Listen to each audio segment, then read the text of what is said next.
Après la rencontre du mardi 12 septembre 2023 du match du groupe C entre le Cameroun et le Burundi, la liste des 24 équipes qualifiées pour la phase finale de la Coupe d'Afrique des Nations en Côte d'Ivoire est désormais complète. En battant le Burundi 3-0, le Cameroun a réussi à valider son ticket à l'issue de l'ultime journée, permettant par ailleurs à la Namibie de se qualifier. Ce qu'on peut dire du tableau final de la CAN à venir en Côte d'Ivoire, c'est qu'il n'y a aucun absent de marque. Les grosses nations sont qualifiées. Les 16 équipes les mieux classées au classement FIFA seront là. Les grands favoris, bien sûr, le Sénégal, l'Algérie. Des grands pays qui se sont qualifiés au forceps comme le Cameroun, mais bon, ça l'a fait finalement. Et puis, même parmi les petites équipes, les équipes expérimentées, certaines reviennent un peu dans le giron de la CAN. C'est le cas de la Zambie, par exemple, qui avait manqué les 3 dernières éditions.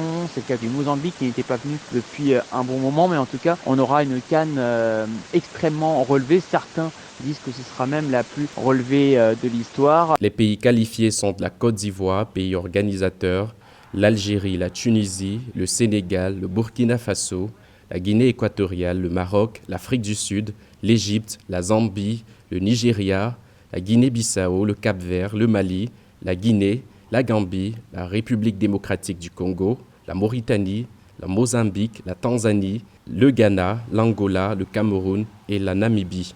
Après, en ce qui concerne les outsiders, j'ai parlé des favoris à l'instant, les outsiders potentiels, par exemple le Mali, qui avait beaucoup déçu lors de la dernière CAN, qui a une génération très séduisante avec de beaux joueurs comme Amadou Aïdara, milieu de terrain par exemple, mais qui peine à réussir un grand parcours dans une compétition continentale. Donc est-ce que cette fois-ci ce sera la bonne pour voir le Mali par exemple, pourquoi pas dans le dernier carré de cette Coupe d'Afrique à suivre. Et puis bien évidemment, à titre personnel, je suivrai tout particulièrement la Guinée qui est dans une phase de construction plutôt intéressante, mais on attend de voir ce que ça donne face à des top équipes africaines.